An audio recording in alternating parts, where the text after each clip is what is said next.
Okay, we're going to take a closer look at the actual contacts now. So I've got my list here of all different types of contacts, and the first thing to say, a top tip, is wherever you see anything in blue in Civi, it's a link that you can click on to take you somewhere else. So if I click on any of these names here, I will go directly to that contact. Alternatively, I can view the contact by clicking on View, or I can edit the contact by clicking on Edit. The More menu is more aimed at the administrator level. You won't really need that. So if we have a quick look at an individual,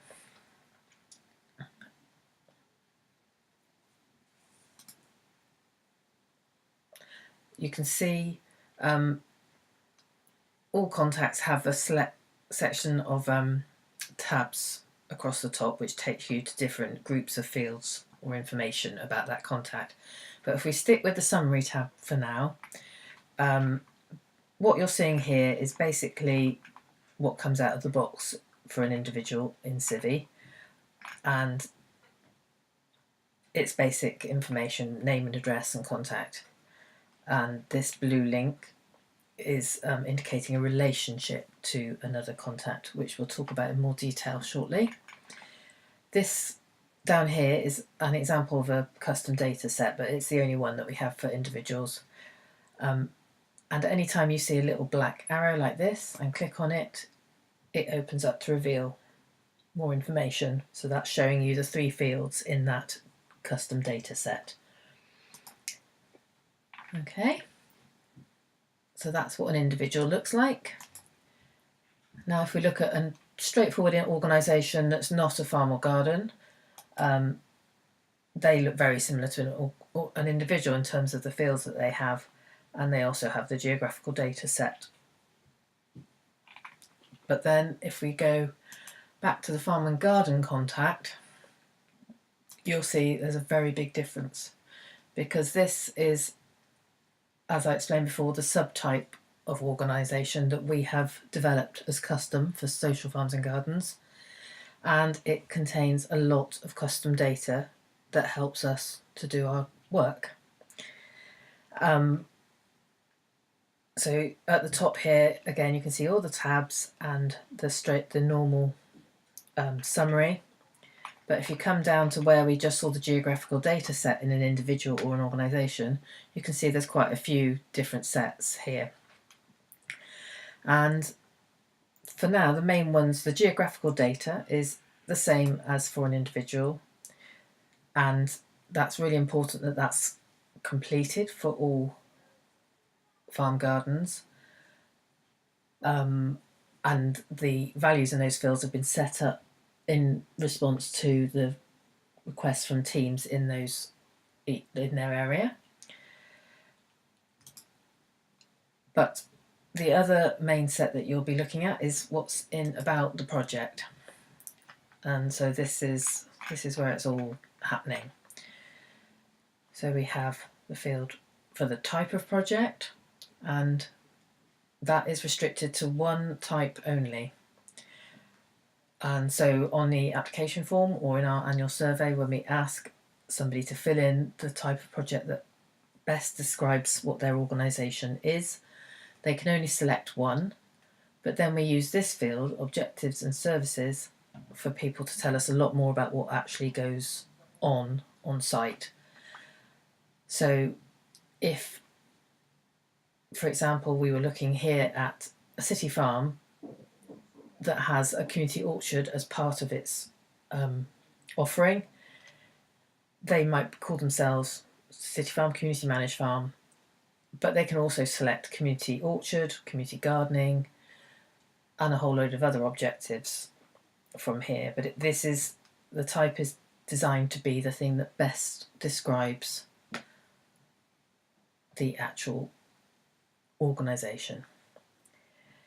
And the other fields to draw your attention to is the status, which is whether the project is still ongoing or not.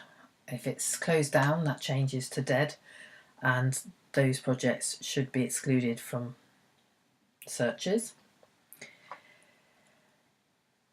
Whether or not they've actually started work on site. all the different categories that their users fall into, the facilities that they have available on site, whether or not they have livestock, if so, whether any of those are rare breeds, and then there's a text field for them to complete about that, whether they're open to the public. There are different options for them to choose from that describe their opening times, and then they can fill in again some text in addition to that, whether they charge an entrance fee, whether they have toilets on site or nearby, whether most of the site is accessible. There's a place where they can fill in their directions to the site, and then this field here is intended for internal use. That's not exposed to the public at any time for them to be able to fill in, but the description field up here is supposed to be something that's quite brief, so if it's displayed on the online map it makes sense to the public and gives them all the information, or any other visitor to the website, it gives them the information they're looking for. But this can be used to record additional information that might be provided by the organisation or that we might know of, historical information, etc. And then we come down into fields that are more for us to collect data for sort of estimating the size of the movement, and in terms of like how much land is in cultivation in our members, all the different legal statuses of our members, estimates for numbers of visitors and volunteers, whether they have paid staff, etc., their annual income. Now those sorts of fields don't get populated as fully. They're only exposed really when we do the annual survey or when a user logs in to update information, so they tend to be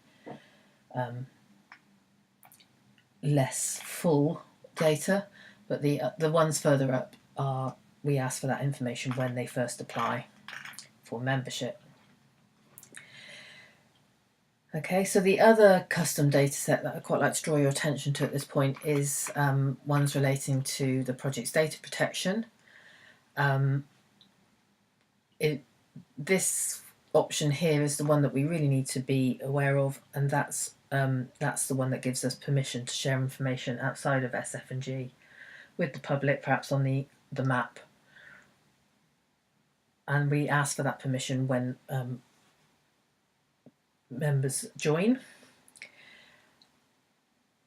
If they've said yes to that, then once we've checked their information is correct, we will then clear them for publication on the website, and for some reason this one isn't cleared. I will look into that in a moment.